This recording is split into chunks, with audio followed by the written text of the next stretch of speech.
Hey guys, welcome back to Travel Moss. We are on our summer trip, our big trip that we've done. This is our second year in a row doing it now, and we started off in South Carolina. We camped right near Lake Marion in Santee, South Carolina, and took a boat out there. It was a great campsite, but this might be my favorite campsite in the Carolinas so far. This is actually my mom's homestead that we're posted up at, and I wanted to show you guys around. So this is my mom, hey, Jessica. And so homesteading is kind of, I mean, it's definitely a trendy thing right now. It is. But I think more than just a trend, a lot of people are discovering like how great it is to be self-sufficient, to live off of your own sweat and dirty hands, right? And you feel like you're responsible. Right. So, you know, my parents started doing this. You guys are getting into, you're a few years into the homesteading thing, not fully, right? Not fully. Okay. Because I retired, but Dad did not. Right. So, but that's the ultimate goal, is to be fully homesteaded. That's right. Would that be the term? Yeah. Okay. But I'm going to let her take over. She's going to give you guys the tour of the homestead. Yeah. And sound good? Sounds like a plan. Okay, let's go. Yeah, all right then. Part of feeding the pigs is we don't want to be completely dependent on having to buy their food. So we grow food for them as well. You know, there's lettuce and they love carrot tops and things like that. You just kind of figure out what they like. And then these pigs, they want to be on pasture. They like grass, and so the grain just supplements them with their protein and that kind of stuff.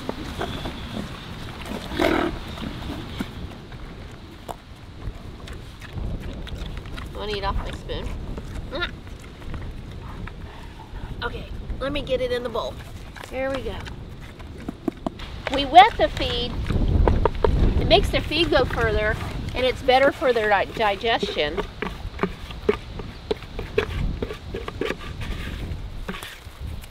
And it's so funny though. They spend more time going back and forth between each container. But they eat a lot of grass. You want that?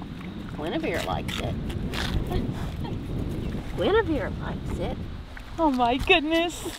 Oh, I'm feeding the pig. I'm hand feeding it. I hope everybody can hear really well because it's super windy. But just to be 100% clear, why do you have hogs? To eat them. Okay, I just want to make sure that was... Yeah, it's just, we had somebody that had... are you okay? We had somebody who their boar got out and got all the females pregnant, all of them on their farm, and so we were able to come across these guys, and you know, we only wanted a couple, and she's like, but we have 3. So you know how that works. I mean, you can't just leave one behind. We only have a couple acres. You don't need a ton of room to do this kind of stuff. You really don't. I'm not going to get plenty of more room to like add things. Oh yeah, a barn's going to go on the other side of the pigs, and you know, we're talking about we're going to get rabbits is our next meat animal, and to me that's just an easy way to go because they have great manure. So you get 2 products from that one animal, just like your chickens. Chicken's manure is hot, you know. So. Papa's bringing Abby out. Oh, is he? I think it's important to have more than one source of, whether it's your water, your heat, your animals, whatever. And that's the way we look at it, that you don't want to just have one type of tomatoes even. You want to have a variety, because sometimes one variety you'll get sick. I got to get the chickens food. Out here, we decided to put fruit trees, and so we've got cherry and peaches and pear, 4 different varieties of apples. We have figs over this way. We have our blueberries, and far in front of the chickens we have grapes, and we're going to extend the grapes even more. But it's just good to have variety. I mean, everybody, you go to the grocery store, you want variety, so you want to have variety in your yard. The other thing is composting. It's so important to compost. You know, when you have to buy something, to make something work, then you're dependent still on that thing. Like, I love going to get mushroom compost, but our goal is to really have our own compost here. And other things like purple martins, they're great for getting bugs. You know, there's so many different things you can do. So we have blackberries over here. They, I don't know what to say about them. They're good. We use these cattle panels to put up a lot of our vining items because they don't take up as much real estate. So this is spaghetti squash. You can see this little guy here, this little gem. Let me kill that bug while we're talking. There we go. And they will just cover this and hang from here. It's just a beautiful sight. Same thing with the watermelon down here on this end. The watermelon will hang, but I have to give them support, so I'll put like cut up t-shirts, that kind of stuff, for them to hang. They're the baby watermelons. Asa, if you can see in here, if you just dig down, you know, you just move the dirt away and you can see how beautiful they are. Look at those. Aren't they beautiful? There's other ones in here. Look at that. So we'll be picking those in probably maybe a week or two. I keep them covered because you don't want them to, the sun will make them turn green and that can make you sick. So these are nothing but sweet peppers. I kind of overdid it a little bit, but this year I need to make relish, and I make my relish out of green tomatoes and peppers, green peppers. And so I need a lot of green peppers to make my relish. Then over here, the squash has kind of gotten out of hand. I'll be cutting this back just so that it's easier for the bees to see the blossoms if you do that. But the thing with a garden, something like this, you have to be intentional. You have to be in your garden almost every day. You've got to see if something needs help. Like I've got a tomato plant down here. The leaves are curling, and so I have a remedy for him. But if I'm not here every day, I'm not going to see this, you know. So do you feel like homesteading is a full-time job? I do. If you're going to be able to do it right, it's not a part-time job. You know, it's just, even with the tomatoes, we save our seeds. With squash, cucumbers, we saved our seeds. It's a honey nut squash. I just got the squash when I went to Pennsylvania, and I liked it so much, so I saved the seeds. And so I just grew it, and it'll get up on this as well. So, and you got to have fun with it too. So on this little area here, we have popcorn, and in between we've got some habaneros. You know, we kind of stick things here and there wherever we have room for. Did you get this guy here? Isn't he pretty? So Isaiah helped name the garden, right? He did. So we asked all of his followers to come up with a name, and somebody did. Because of our twin willows, somebody came up with Twin Willow Farms, and so that was fun. That's really cool. Yeah, it is. So now, this all kind of started with a shed, right? It did, and it really, you know, we brought that from the other place, you know, and so, and we really only had, we had 4 beds is what we started with in 2015, 16, and a couple rows, and so this year we added another row. You know, it's like, it's kind of addicting once you get going with it, you know. We got to tell the story. Okay. Did we tell the story on this? So these flowers, they're biennials, which I planted the seed last year, and they bloom the second year, and they're called hollyhocks. But the neat thing about them is they have a lot of history. Back in the day, ladies would never ask where the outhouse was. And all they would do is they would pan the yard, and they would see the hollyhocks growing, and they knew that was a designated area for the outhouse. And so it's, even on the seed packet where I got these originally, they underneath it has outhouse flowers, and so it's pretty cool. But it's important to have plants just for the beneficial insects, because you're you're feeding them. You want to encourage them. You know, you want to bring them into your property. So these are my girls and guys. Not to leave you out, buddy. So I've had chickens like forever. You know, it's just part of, we've always done it. And we get attached to them a little bit. These are not for eating. We also grow meat chickens. We'll do that again in the fall. But we did incubate some babies this year. And these are them. There's about 9 in there. They're getting ready to go to bed. And so we just took eggs out of our chicken coop. Now these guys get scraps, which they love, so it cuts down on their feed as well. Oh, I scared you, I'm sorry. We have found we protect our feed from rodents and birds. We were having birds, that little sparrows, because you can see this is still big enough that the little birds can get through. And so they were coming in and they were eating up our feed. So we found a feeder that would keep them from doing that. Stand on this and it raises the hood. So then they can then get in here and get their feed. Dan came up with this idea where if we did a rain barrel and fed it into this pipe, he put nipples on it, and the chickens will just push on the nipples and they water themselves.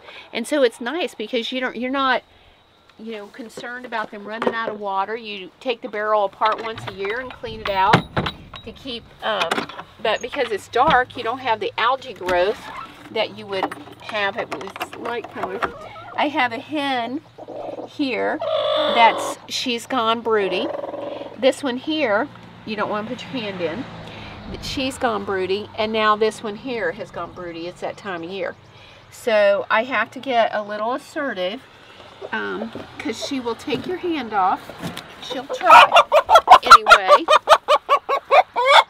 And she gets very indignant about the fact that I've just removed her from her eggs. But you can see she was sitting on gold, you know, and we don't need that many chickens. So, what are we doing over here? Huh? You gonna let me get you off too? Come on. What have you got? All right, come on. Uh-huh. See? Now that girl, she started first, so I'm going to let her have them. And I don't know. I know. You're such a sweet mama. So she's got about 5 eggs underneath her. So we'll wait and see how she does. She's a first-time mama. Where Karen over here, she's had many litters, or not litters. What do you call them, Lisa? Clutches, isn't it? You're no help at all. And so, they get a little treat. They get a little sunflowers. So, yep. She wants strawberry shortcake. Oh, we can do that. Because Papa told her. Shortcake? Uh-huh. Yeah. Uh-huh. You excited? So other things that we do to help out is we catch our grass, and so it's it keeps the weeds down. We don't want to do more work.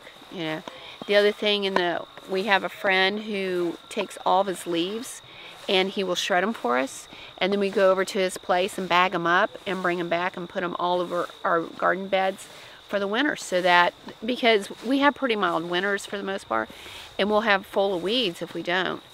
So the community is a big part of it. Huge part of it. Huge part. Like while we were visiting, for dinner, somebody sent me a picture where they had canned something. It just gives you another idea of something that you can, or, we worked together. Like one of the ladies had just canned butter and talked about, the way she did it, so we all get different ideas. But, you know, and if somebody's out of eggs, if their chickens aren't laying, then we share. And community's huge. It is very huge.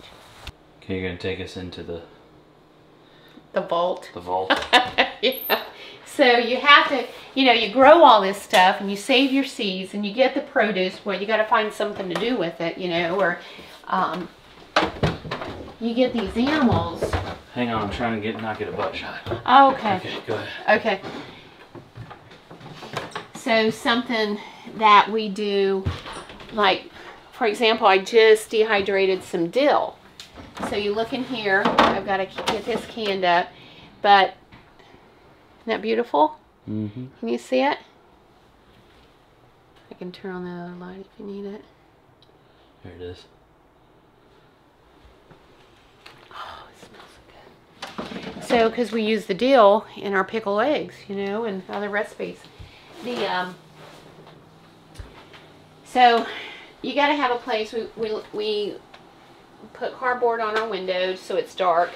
You want your things to be dark.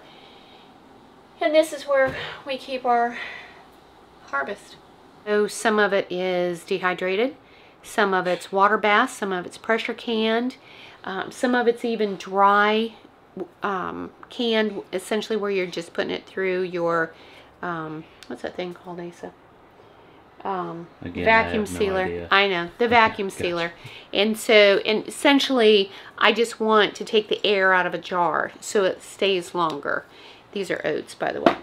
And, you know, there's different ways to keep your things, but it's so important to do that so that you don't want to just eat everything up when you harvest it. You know, you want to keep it for a long time, whether it's tomatoes or apples or, you know, there's beef over there and there's venison and things like that as well. Okay, Mom, what would you say is the hardest part about homesteading? When something fails or something dies unexpectedly. Yeah. Crops, or like this year we got a bad batch of potting soil. And so all my starts were stunted. And I went to the community, went to friends, and they shared their plants. So that's the best part of community. But, that's what I was going to my next question. Oh. What is it? Is it rewarding? Some of you? Oh, yeah. Yeah. Yeah. I imagine it would be. Yeah. I feel like that was a dumb question. Of course it is. Yeah. It totally is. It's, but then, you know, it's so, when you pick your stuff or when you can your stuff and you put it up and you're eating it for that meal, you know, we share, we'll take pictures, the group that I'm in, you know, my local group, we'll take pictures and say, everything on this table came out of my garden or out of my yard, you know, or That's I really picked cool. it. It is. It's fun. I do have, there's enough light left to capture that sunset. That's got to be one of the best parts about this this campsite, Mom. That sunset is amazing. Well, it's been an absolute joy. It's a great spot. You guys should really consider, I know you won't, but you should consider renting out part of your property to rent to campers. Maybe just save it for us. Yeah. You get a little 30-amp pedestal out here, you know, so we just plug in. We need to work on that, yeah. That'd be a great idea. Yeah. We could dump right into your septic. Absolutely. You know? It's right there close by. Oh, yeah. this is easy. Right? This is easy stuff. Did you bring Nana's egg basket back? She did. Oh, thank you. So, yeah. Thank you, girl. Well, thank you for giving us a tour of your homestead. We're leaving tomorrow, unfortunately. Yes, that's the sad part, too. Yeah. When people leave. But we're headed to our next adventure. You are. We're going to go see miniature horses. Oh, I'm jealous. Yeah. I would like fun. to go. Yeah. Yeah, that'd be fun. All right, comment down below what is the most coveted thing that you saw here on Mom's homestead, because it's pretty impressive. I'm always impressed. Priscilla's blown away with it. Yep. Every single time. She learned something new. This time she learned to make mayonnaise. You can check that out on Priscilla's cooking channel. She did that, so. Yep. Pretty excited.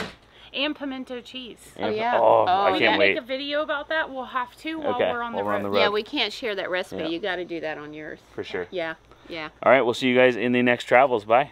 Thanks for showing up. Coming out. Doing the thing.